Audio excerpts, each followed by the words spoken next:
So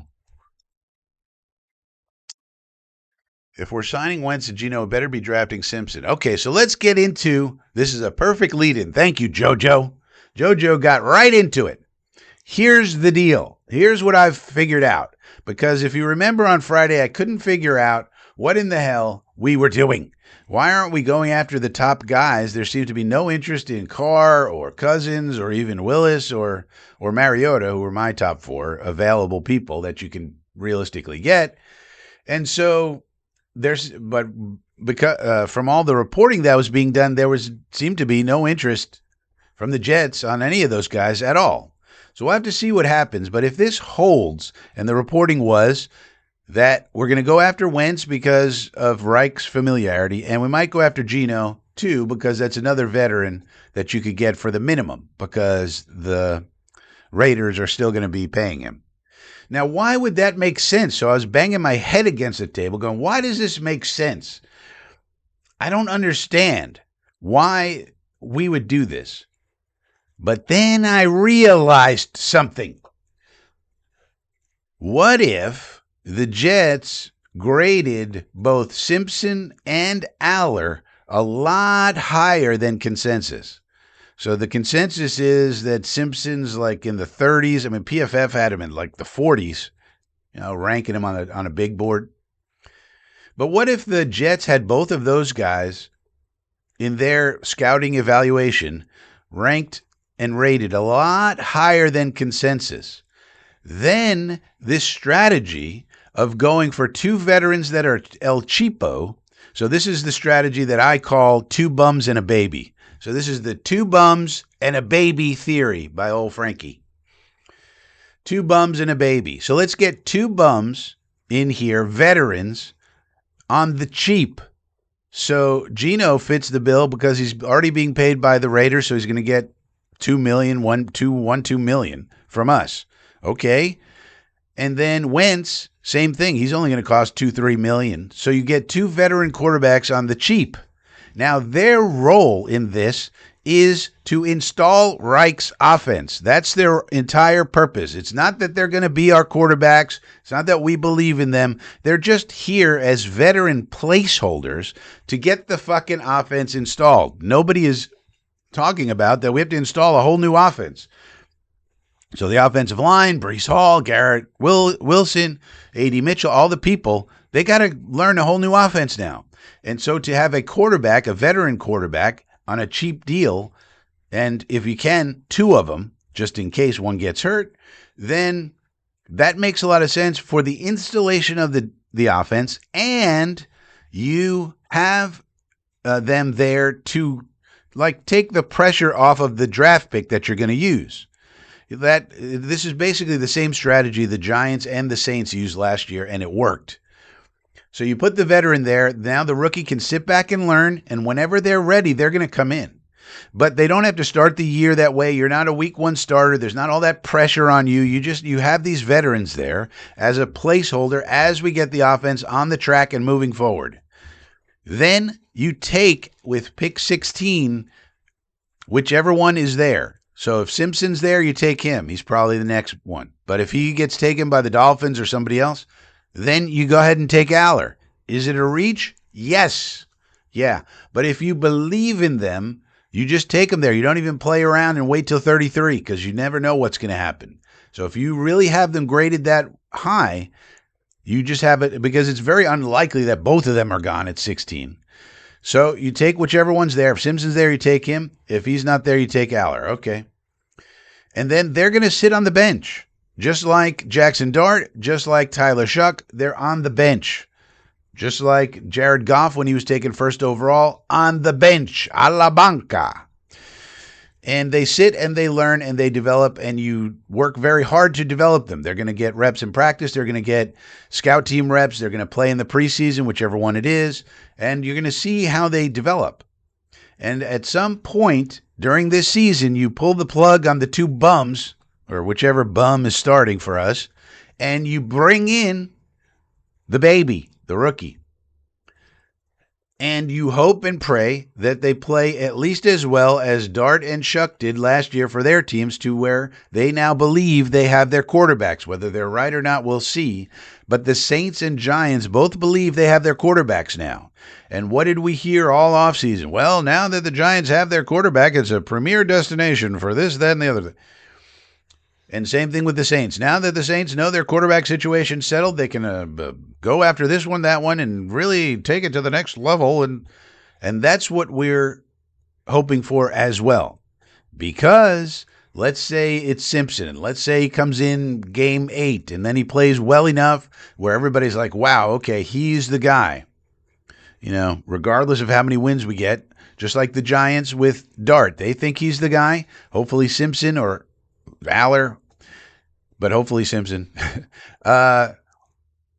plays that well. And then the Jets next offseason have the quarterback in place. Nobody's getting fired because hopefully we win 7, 8, some representative number of games to where nobody gets fired. We have an offense installed with Reich and the Stanford Smarty Pantses. And we have the quarterback, or at least we think we do. And that means next offseason, we go in with $150 million under the cap. All that dead cap rolls right the fuck off. 150 in cap space, 3 first-round picks, and no need for a quarterback. Boom! That's it. 2 bums and a baby. That's the theory. Yeah. So it's going to be called a reach, Swamp Thing. But you got to make sure you get them if you have them rated that high. And so I think some people do. So that's the theory. 2 bums and a baby. We basically mimic what the Giants and Saints did last year. You go with the veteran for as long as you need to, and then when the rookie's ready, they come right in, and hopefully they show you enough where it's like, okay, we got them, and then you're good to go. You're good to go. So that's the theory. Let me know what you think of it. Let me know what you think of it in the chat. 2 bums and a baby. That's my new theory. It's the only way that this thing makes sense. They got to be so high on Simpson and Aller that they're going to do that strategy. It just can't be that they're going to really think that Geno and Carson Wentz are really the answer. They're just placeholders.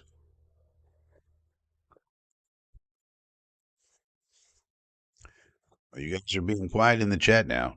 It was such a great theory that it blew your minds. Or did something happen?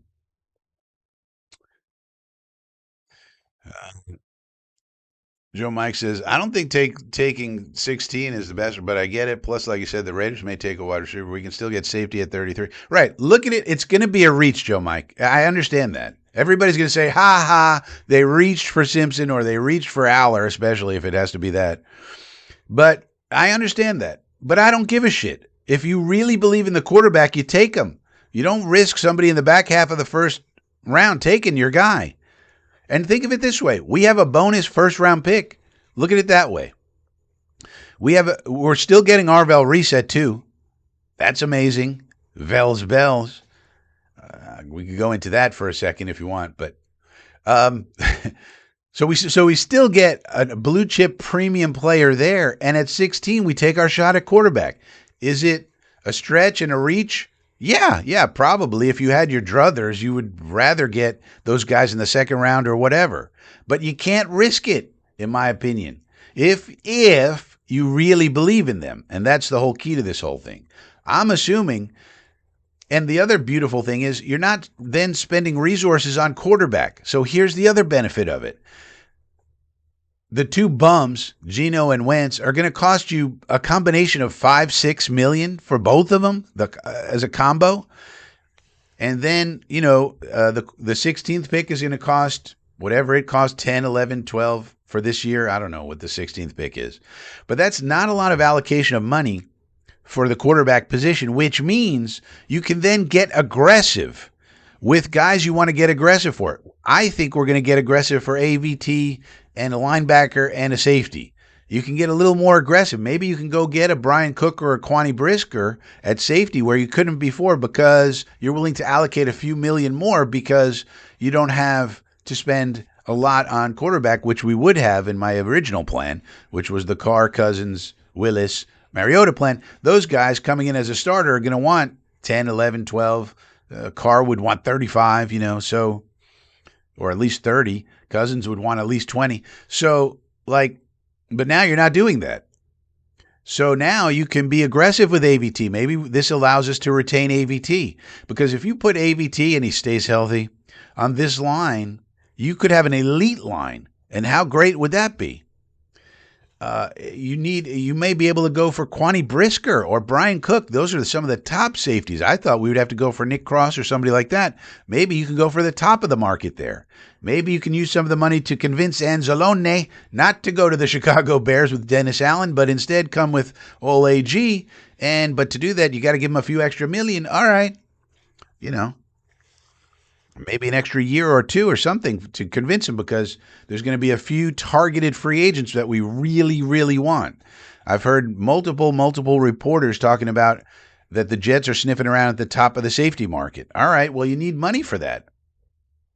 So this is a way to save money, get the offense installed, and then have the rookie that you hope and pray, becomes the franchise guy. And it only works if you've rated and graded those guys so high that you feel very comfortable taking them at 16. And I understand the criticism is going to be that's way too high to take them. I get it. I know. I don't care. I don't care. Because it's a bonus pick anyway. It's not like we're utilizing our only first-round pick on it. We still get Arvell Reese too. And it allows us to populate the defense and hopefully the line, the offensive line, with higher talent than we would otherwise be able to do if we were spending a lot of money on the quarterback position. So it works on a lot of levels, and it's the only way I can make sense of the approach the Jets are apparently taking. And we'll find out more today and next week if I'm right, but I think the two bums and a baby theory could really work. It worked for the Giants last year, worked for the Saints. I mean, a lot of people laughed at the Giants for making Jackson Dart a first-round pick last year. A lot of people laughed at them for that. They think it worked out great. A lot of people laughed at the Saints for taking Tyler Shuck with whatever pick it was, number 40, I think. A lot of people said, what? Tyler Shuck? He stinks. Well, look how good he's doing now. So I think the teams are often grading players a lot differently than the consensus. And in this, for this situation, I think the Jets have Simpson and Aller rated very high. That's the only way to make sense of this. Galati says, I'm stuck. Well, hopefully you're not physically stuck.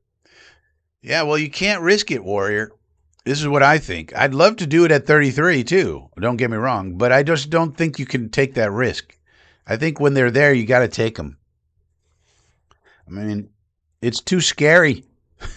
If you really believe in them, you just take them at 16 and just keep moving on. Yeah, so 27 is the other part of this draft, Duncan. The other part of this theory is the 27 draft that everybody thinks is going to be chock full of talent for quarterbacks really is not. Well, put it this way, really could be more disappointing. Remember, this time last year, everybody said the 26 draft was going to be loaded with quarterback talent. How'd that work out? And every one of the top quarterbacks that's supposed to be a top quarterback next year, I could give you a pessimistic case for each and every one of them, and some of them more than others. You might wind up with two quarterbacks that are first round worthy next year, and then what do you do if you don't have one of the top two picks? You're fucked. So if you grade these guys out high enough, go ahead and take them. And then next year you have three picks. We could wind up with, let's go to the, wait a minute. If we don't need a quarterback next year, which is part of the beauty of this theory, we could wind up next year, let's just click this, with Jeremiah Smith, the wide receiver out of Ohio State, Dylan Stewart, the edge out of South Carolina, and, like Amari Washington, the defensive lineman from Oregon, who's incredible. We could wind up with three incredible players just because we were smart enough to know, in theory anyway, at this point, that, say, Simpson could be a franchise quarterback and that we could get him at 16 instead of saying, we should wait for Arch Manning. Arch Manning threw 61% completion this year. That's terrible for college. Completion percentage isn't the only way to grade a quarterback, but just as a one data point, 61% in college is horrible. And everybody knows how talented Arch Manning is, but he's going to have to play a lot better than that. And who knows if he will. And Texas is loaded with talent. There's no reason why he shouldn't, really, but it's no guarantee. And even if he is the first overall pick, there's no guarantee we're going to get the first overall pick.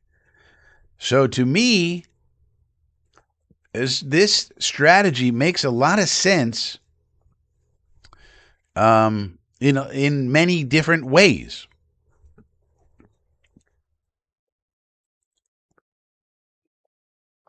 It's so crazy. It's just crazy enough to work.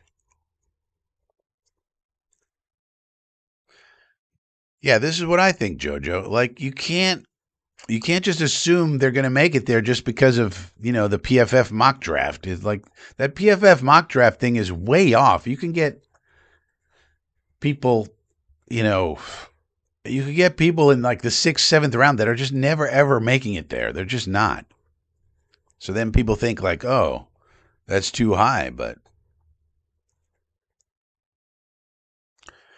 well, that's the thing, Phil. Like, this is also a great way to temper your expectations.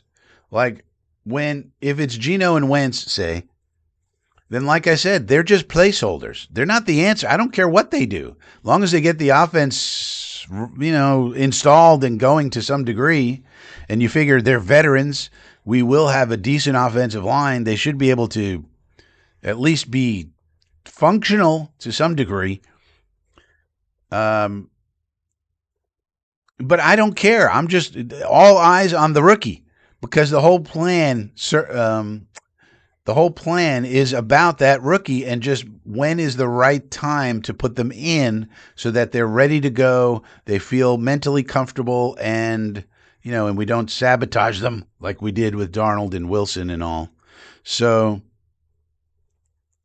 it's like, yeah, the first quarter of the year, it's like it doesn't matter. Just watch the reports from the beat reporters about how the Jets are feeling about the baby, the rookie. So that's the good thing about it. You don't have to get depressed when they're throwing picks. You can just be like, well, they're just placeholders anyway.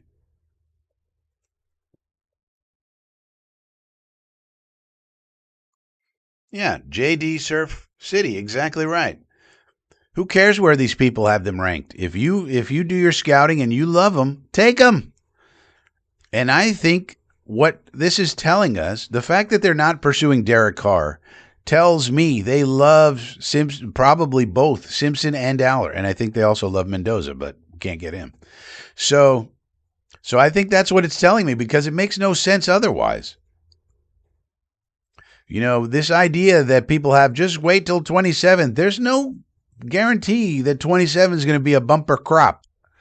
No guarantee whatsoever. 26 was supposed to be a bumper crop. How'd that work out? So I think this is the way to do it. And it also gives the coaching staff some breathing room with Woody. You could say, look, Woody, I understand. Like, let's say the first 4 games were 1-3. Okay, that's not good. But in game 5 or game 6, the rookies, they're planning on bringing in the rookie. Then you could be like, all right, Woody, look, okay, it's not going great so far. We understand. But these 2 bums that we signed they were just cheap placeholders. No problem. We're bringing in the rookie. The rookie's ready now. Okay. And then the rookie comes in and we just have to hope he shows enough promise to be the franchise guy. And then however many games we win. But the idea being we go into the 27 offseason knowing we have our quarterback. That's the optimistic case that we have to be going for. And that's going to allow us to get players. Imagine if we added Jeremiah Smith. I don't know if you know how good these players are. I don't know how many of you follow college football, but Jeremiah Smith is the best wide receiver in the country. Dylan Stewart is the best edge player in the country, or maybe it's Colin Simmons. I'm looking at the NFL mock draft database right now. Colin Simmons, Dylan Stewart. Dylan Stewart, I haven't seen Colin Simmons play much, but Dylan Stewart is an absolute monster. He could have come out this year and been a first-round pick easy. Now he's going to put another year in at college. He's going to be an absolute monster. We could get him also, all in the first round, and we could get Amari Washington, a very disruptive defensive tackle, all in the first round. I mean, come on. We got to be a playoff team then, don't we? At some point. Joe Mike, Dart hits for Giants, Sanders hits for Cleveland. Why can't? Yeah, exactly the point. Plus, Simpson has come out and said he was playing hurt last season and lost weight. Combine back in Tula. So it doesn't matter what he said, Joe. He was playing hurt. This is the other thing I didn't even mention. So I've gotten information. FSPN has gotten information that Simpson's back issue. He was not only hurt, he had a back issue. Try playing quarterback with an injured back. This happened against Oklahoma. Now, we were so as inner circle members know, we were watching the college season last year very closely, and I was grading all the main quarterbacks, including Simpson, because he was off to such a great start. And something happened, and at the time it was somewhat mysterious. College, they're not as transparent about injuries as the pros. To him in the Oklahoma game, and then his play went down the toilet from where it was. Still was okay-ish, but not. He was at an elite level, and then all of a sudden it went down. So then we found out he was dealing with a back injury, and the question was: is this a degenerative thing? Is it gonna be a career-altering situation? But the information I have says that he's fully healthy now. The back injury is not considered to be degenerative or long-lasting. It's basically just something that happened, and he's going to be fully healthy going forward. And he also had a GI. Then we learned he also had a GI, an intestinal tract issue where he couldn't eat, and that's also apparently healed. So this kid apparently just had some of the worst luck of all time in the second half of his season, where he had multiple injuries and multiple problems, and also Alabama wasn't that great, and they still won a playoff game in the CFP. You'll notice, but that's apparently what it is. And so hopefully, and that's why I think if that's true, then the Jets are just writing off the kid's second half of the season, and they're just scouting off the first half. Now, the scary part there is that's not a lot of games that he has played. He only has 15 total, and if you write off half of them as injury-riddled and not his true performance, then you're really talking about 6, 7, 8, games, and that's a little worrisome. So it carries some risk, but that's the idea with Simpson, is that if he is if what he is what he showed in the first 7 games of the year last year against high-level competition now, SEC teams he was playing against, then what you have is a very, very good prospect.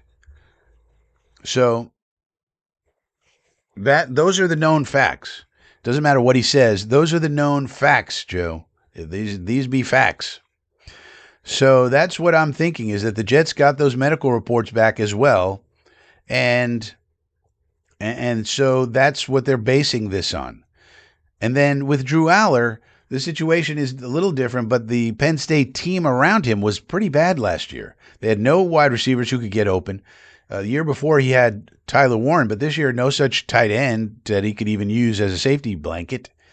And he had a very conservative coach and offensive coordinator, and the coach got fired. So, with Aller, it's a little differently. You kind of got to squint a little bit to see it, but the kid has arm talent that he might. The thing with Drew Aller, he might have the strongest arm in the whole NFL, stronger than Josh Allen. His problem is half the time he plays with his head up his keister. But you got to figure out why. Is it because the receivers aren't open? Is it because the offensive coordinator's a dunce? Is it because of the very conservative James Franklin as the head coach who got fired? What's going on here? And I think they would look at the tape and say, oh, there's a lot of high level traits here. All we got to do is straighten this kid's head out and we'll be fine. So that's what's behind that. Michael D'Annunzio. Simpson at 33. Well, you'd love to do that, but it's awfully risky. Swamp Thing. How do you look at? Well, I just explained that, so this comment came in before, but yeah, that's the thing with Aller is you got to look at the tape and say, wow, the arm talent is really there, the size you love, and was it really the circumstances around him that prevented him from reaching his potential? And if you do think that, then you see a guy who has incredible potential. Also, why is Simpson at 21 to Pittsburgh is okay, but going to 16 to Jets is not? Franchise bias? Yeah, that's a good question. Everybody has him mocked to the Steelers at 21. We're talking about 5 picks higher. What's the big deal? It probably is somewhat of a franchise bias because everybody says, well, the Jets can't develop any quarterbacks. The Jets don't know what they're doing. Yeah, but we've never had Frank Reich and Billy Moosegravy here before. You know, we never had a general manager who played quarterback in college.